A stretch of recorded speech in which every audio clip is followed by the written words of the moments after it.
get it. What's going on, everybody? Welcome to the SchuZ Show. Hope you guys are having a great evening. Obviously, it's a very, very late night show, but I just want to get some stuff in here real quickly for you guys.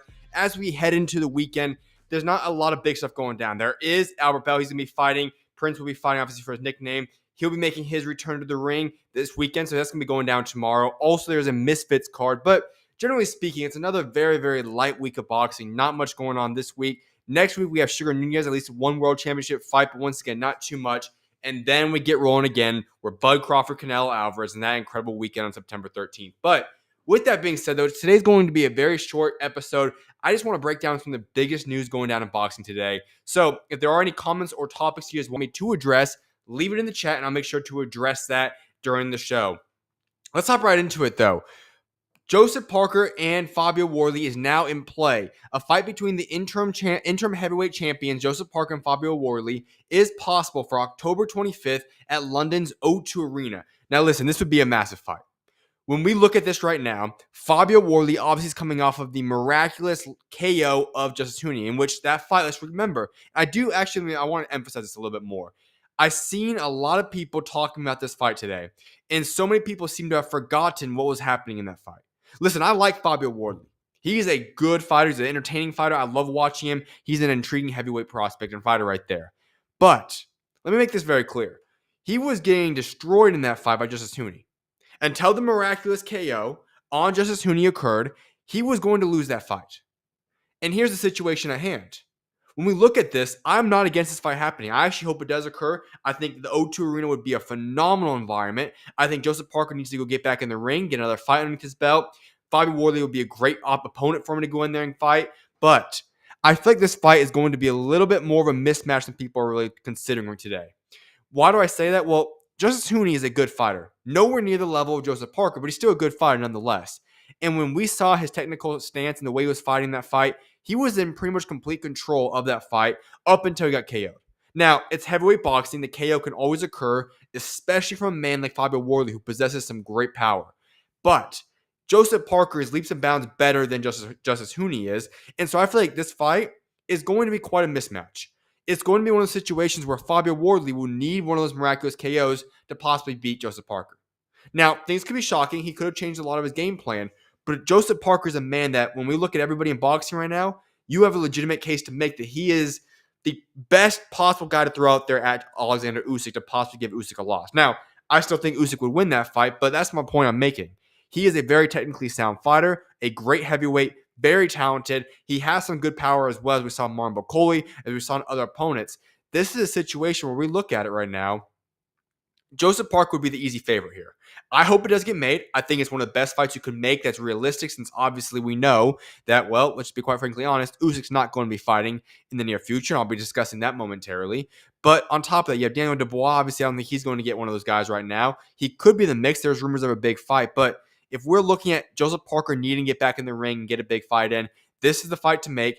I love to see it happen. I hope it does get done. I do think Joseph Parker would have a massive favorite edge in this fight, though. The WBO has now ordered Oleksandr Usyk to provide a detailed and thorough medical update on his injury. That delayed his mandatory defense against Joseph Parker. The WBO requested this after footage of Usyk dancing intensely went viral during the week. All right, I've got 2 points to make on this. First and foremost, let me make this very clear. Being able to dance and have fun is a lot different than being ready to go out there and fight. And that's just a fact. All right? The way he was dancing, of course, should he have had that get leaked out? Of course not. When you're trying to delay a fight in a bidding order and all these different situations right now, do you want to go out there, or should you go out there and have a footage get released of yourself dancing?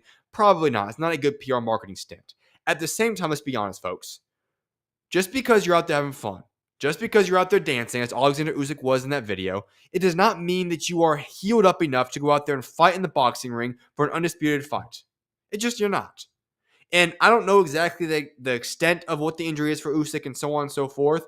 But what I will say is this. People judging Usyk just because of him having fun and dancing, it does not mean that because you're dancing, you can go out there and fight right now. Just let me point that out there. On top of that, as I've said each and every single time, is this a good look for Usyk? Probably not. But I'm always going to have this defense. For Usyk, if he truly does have one remaining fight, let him go out how he wants to go out. Now, there could be repercussions in that if you do not want to fight in the near future and you are going to have to then vacate your WBO belt. That's my only stipulation in this. Go out and vacate your belt and move on. You can go for undisputed in your final fight against the winner, Joseph Parker, and most likely Mosey Toma. If that's the situation at hand, go ahead. But I'm not going to pressure Usyk into whatever he wants to do. He can go out there and make his own choice. He's earned the right to go out how he wants to go out, and I'm in total defense of him doing that move right there. Shakur Stevenson will be fighting on January in Saudi Arabia, whether it's Teofimo Lopez, who declined at first, but his team is doing whatever they can to make the fight happen, or Shakur will have another big fight where he will be making a lot of money. This is the exact thing that came out. Let me break this down for us. Therefore, it makes a lot of sense. Shakur Stevenson obviously just fought a couple months ago. July had debatably his best performance of his entire career there. Now he's got his name trending in the right direction. He's already said he's not going to be fighting in the remainder of 2025, meaning that 2026 rolls around, he's ready to go, and it appears January will be his return. I'm all for that. I think January is a good opportunity for himself, and the fight I hope happens is go out there and fight Teofimo Lopez. I've been very vocal about this. I get it that a lot of people will look at it and say it's not very entertaining. I have Shakur winning that fight. But this is a situation where that fight makes a ton of sense. Have a great Riyadh season card between Shakur Stevenson and Teofimo Lopez. And if Teo blows that opportunity again and doesn't take that fight offer, well, you have other things on the table, such as, looking at a Lamont Roach fight. You can look at multiple other opportunities, even if it's a Raymond Murataya fight or something along those lines where you get unification, big fight. That's what's next for Shakur Stevenson. He's ready for it, and I hope he gets that fight. Jack Catterall versus Echo Essuman put forward for Eubank Jr. Ben undercard. This would be a massive fight. For Echo Essuman, this is a guy that has had a great performance. Obviously, he's came out there and upset Josh Taylor in his debut at 147. Jack Catterall has also defeated Josh Taylor, he should have, and he's now moved up to 147 as well. It would be a great domestic fight for what will be a mega fight going down between Eubank Jr. and Conor Benn in the rematch. I think this would be a perfect co-main event. It would be great. Obviously, the first fight card was not very entertaining underneath Chris Eubank Jr. and Conor Benn.